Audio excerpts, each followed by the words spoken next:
Welcome back, everyone, to the Nerdy Pastor. We are back with a very quick book review. I'm still trying to work my way through Hodge right now to do one of my deeper reviews that I want to do this summer. As you can see, I've been working my way through Hodge, its first volume here, so I'll get to that hopefully in the next couple weeks. But for today, a very short 5 or 6 minute review of Thomas Boston's The Crook in the Lot. And this book is powerful. There's a reason it's been in publication for over 300 years. It is a powerful book that shows the sovereignty and providence of God and the particular problems and difficulties and testings and trials that believers especially, though he talks about unbelievers as well, the providence that unbelievers experience as well. And if you have not watched my video on William Swan Plummer's book, Jehovah Jireh, I would encourage you to watch that and to get that book especially as well. This book is more pastoral than William Swan Plummer's book, which is a little bit more technical and a little bit more of almost in a sense a kind of a biblical study of providence. This book is less of that. It's a collection, like all Puritan writings most of the time, a collection of sermons specifically over providence preached and taught to congregants on how to understand God's workings in their lives. So the title of the book really tells the whole story. The crook, meaning the difficulties of our life, the crookedness of it in our lot, meaning our place in life or our situation in life.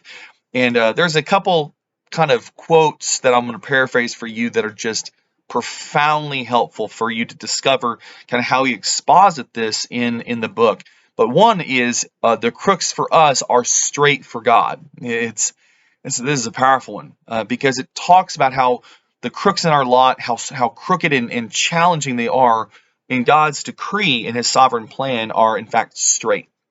So there's a lot going on there, and I'm not going to try to exposit through all that. You need to read the book to see how he talks about that.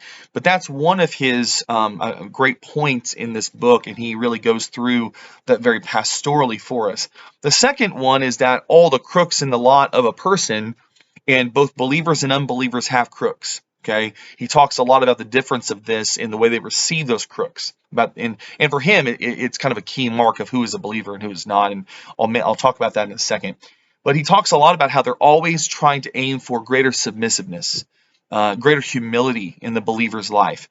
And this is something that is very important for us as if you are a Reformed believer, especially, and I'm sure most of the folks that listen or watch the channel have some connection to Reformed theology. Though I'm not saying that you have to have that to listen to the channel.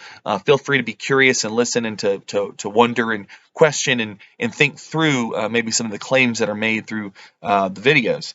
But that being said, he always is kind of focusing on how humility is the result that worships the Lord, and that's what I think much of the time what is leading God to give us these crooks and difficulties in our life to create a submissiveness.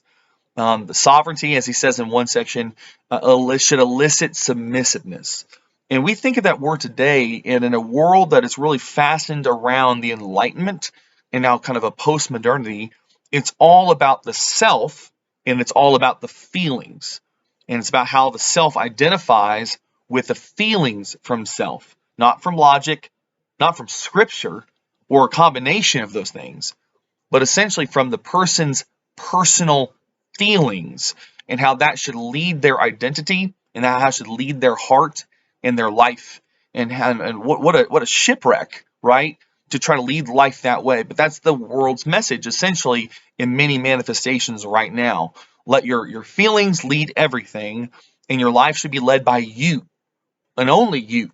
And everything else is just a cultural situation that's been conditioned, right? Kind of this, incredible truth claim that they're making, which is false and erroneous, right? So this book is coming from a classic Christian perspective, a tradition of providence that would, we can harken back, of course, clearly to the scriptures, yes, but most emphatically taught by St. Augustine of Hippo, Northern Africa, and many others of the great tradition through the ages. Boston is a Scottish Presbyterian. Life was 1676 to 1732. So he was kind of towards the end of the magisterial puritanical time period, which kind of spans from the the early 1600s to kind of the late 1600s. He was born towards the end of that, so he's comes from the Scottish Covenanter tradition, the tradition that really kind of births most of the Presbyterianism in America. And his sermons are coming primarily from Proverbs and also 1 Peter 5 and 6. So the main verse that he gets at is on Ecclesiastes 7:13. So it's the wisdom literature. It says, "Consider the work of God, for who can make that straight which he hath made crooked?" So again, this is another point he tries to discuss, as we all are trying to make these crooked things straight. We can't do it. Only God, who makes a crooked path, can straighten that crooked path. And sometimes he doesn't. He won't straighten the crooked path until eternity, until the final day. Sometimes he will alleviate a crook and give you another crook. Sometimes he will give you this long season of a crook and remove that crook and then introduce another one. Doesn't mean that there are not variables and differences in how he does it, but what he's trying to say is God is sovereign over all the crooks in our life, in the lots in our life, for his glory. And there is something very painful about that. There's something very pastoral and loving about that. And Boston, especially at the beginning, talks about how Romans 5 teaches that every crook that comes into our life is ultimately from the original sin of Adam, the great fall into sin of all of humanity. So it's not necessarily from the bad things we have done or something like that, though that can be part of it. It's ultimately, hearkening back to that we are under this umbrella of sin and fallenness. Original sin is the technical doctrine, and from that, all the crooks of life flow. Now, he focuses a lot, maybe not as much as we would want sometimes, on how Christ straightens the path as the second Adam, but he doesn't as much talk about that. So he's not trying to teach through maybe what we call biblical exegesis or biblical redemptive history as much, because that develops a little bit later in the Reformed tradition especially. And he's not maybe focusing quite as much on who is this Christ in the middle of these crooks. He's talking a lot more about Christ as our example, our shepherd in the middle of the crooks of life. So this is a very rich, very practical, pastoral book. So this book will help congregants. It'll help you. If you're a minister, you need to preach books like this. In similar ways, preach like Boston preaches to the difficulties of life, and teach this book, especially to your lay leaders, especially to your officers, to understand the Reformed perspective on providence and difficulty.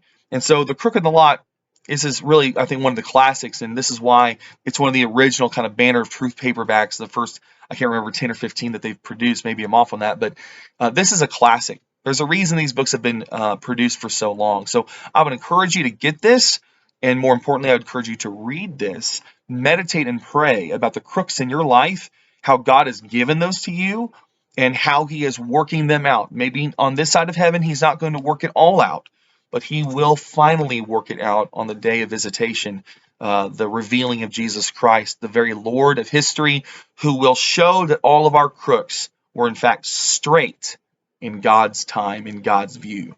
Very powerful, powerful book. So hard book, challenging book, illuminating book, pastorally sensitive book. So I'd encourage you to get that. Thomas Boston's The Crook in the Lot. All right, signing off.